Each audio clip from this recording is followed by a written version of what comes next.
가능한 예, 뭐 그런 거 아닙니까? 예. 정말 법 위에 존재한다라고 하는 거를 무리한 요구를 말도 안 되게 하고 있는 것인데요. 네. 물론 전 서울구치소가 받아들이지 않을 거라고 보고 있지만 네. 이런 생각한다는 자체가 너무 황당하다라는 생각이 듭니다. 아니 그러니까 빨리 파면해야 됩니다. 맞습니다. 그러니까 하루라도 늦어지면 안 되는데 어쨌든 증인 신청을 어제 또 무더기로 했기 때문에 일부는 또 헌법재판소가 받아들여 주었기 때문에 아마도 헌재 기일이 조금 늘어날 수는 있지 않을까라는 우려도 나오는데 그건 어떻게 보세요? 그러니까 지금 무더기로 증인 신청을 하고 있죠. 왜냐하면 당연히 이제 그 윤석열 측의 전략이라는 것은 헌재 심판을 최대한 지연해서 재판관들의 임기 2명이 끝날 때까지 끌어보는 게 최대 재상 과제고 목표일 겁니다. 그렇기 때문에 일단 유리한 증인이든 불리한 증인이든 간에 많이 신청해보고 헌재의 판단을 받겠다는 생각인 것 같고요. 그리고 많은 분들이 이제 궁금해하는 부분이 이걸 것 같아요. 뭐냐면은 헌재 심판청에 갑자기 왜 나왔을까 그런 얘기를 궁금해할 것 같은데 제가 좀 설명을 드리면 제 의견입니다만은 네네. 그 검사들 같은 경우에는 기본적으로 세레모니가 있는데 네.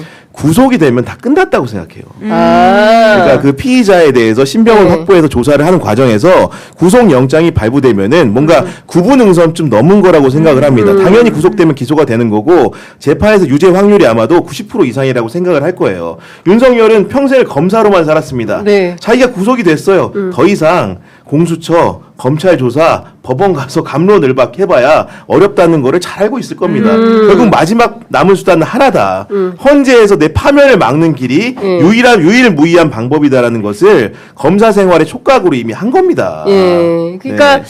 그러니까 자기 살 궁리만 하고 있는 겁니다. 이제 모든 책임은 부하들에게 떠밀고 파면당하지 않고 다시 되돌아오겠다라는 생각인 건데 저는 그 어제 헌법재판소에서 이제 변호인이 관련된 주장을 하는데 저는 정말 그동안 뭐 중요하게 나왔던 그 뭐 대국민 담화를 통해서도 말도 안 되는 얘기들을 많이 했었는데 그걸 고스란히 다 남았어요. 특히 네. 대왕고래 프로젝트에 대해서 얘기를 하는데 정말 황당했습니다. 그러니까 당시에 이제 그 갑자기 느닷없이 석유가 나온다고 한 아프리카 정상회의 하다 말고 뛰쳐나와가지고 그것만 딱 얘기하고 질의응답 없이 도로 또 갔어요. 그리고 나서 산자부 장관인 안덕근 장관이 와가지고 설명을 했는데 곧 석유가 터진다. 그래서 기자들이 검증을 시작을 했잖아요. 그랬는데 석유는 무슨 석유? 이 가능성에 대해서 그리고 그 유명한 아브레우 박사가 얼마나 허황된 사람인지에 대해서 다 명명백백하게 드러나지 않았습니까? 그런데도 또 그 얘기를 해요. 이 예산 깎았다. 그리고 특활비 예산 깎았다. 검찰과 경찰 그리고 대통령실 특활비는 다 깎으면서 국회 특활비는 그냥 두었다. 그리고 특경비는 그냥 살려두었다. 이게 말이 되느냐라고 주장을 하면 이게 비상계엄의 이유가 된다고 여전히 믿고 있나 봐요. 어떻게 생각하세요? 아니 저는 개인적으로 이런 행태들 어제 발언들을 보면서 윤석열이라는 사람이 되게 도박사적 기질이 다분한 사람이었구나. 도박사? 실제로 그렇죠. 왜냐하면 네. 대왕고래 프로젝트 국민들이 한국 동해에서 유전이 터질 거라고 생각하는 사람들이 누가 몇 명이나 있- 됩니까? 그러니까요. 굉장히 희박한 확률을 가지고 지금 도박을 하는 거거든요. 네. 부정선거. 예.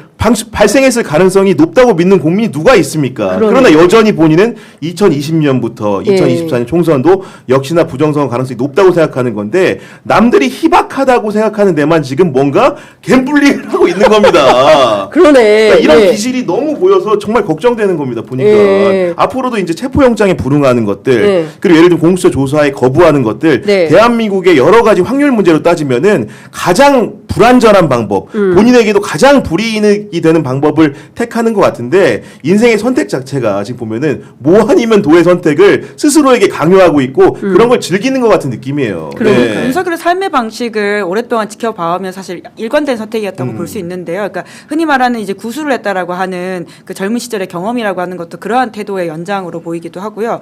그리고 그 체포되기 직전에 본인이 아주 장황설로 남겼던 그 긴 편지 있지 않습니까? 네네. 그 편지에 보면 이제 본인의 삶에서 3번째 직무정지를 당했다라고 하면서 스스로 영웅서사를 만들고 맞아요. 있어요. 네. 그러니까 본인이 검사이던 시절에 국정원 댓글 사건에서 직무정지가 됐었고 뿐만 아니라 검찰총장일 때 소위 말하는 추윤 갈등으로 내가 또 직무정지가 된 바가 있고 그리고 대통령으로서 내가 이번에 됐는데 2번 다 모두가 욕했지만 결국 내가 살아서 돌아왔고 그때 결국은 다 칭찬했다라는 취지의 주장을 하고 있거든요. 네. 그러니까 본인은 지금 이것들이 다 고난의 서사를 겪고 있는 것이고 그 영웅적으로 완성될 것이다라고 하는 믿음 혹은 그런 기대를 가지고 있다고 보이긴 합니다.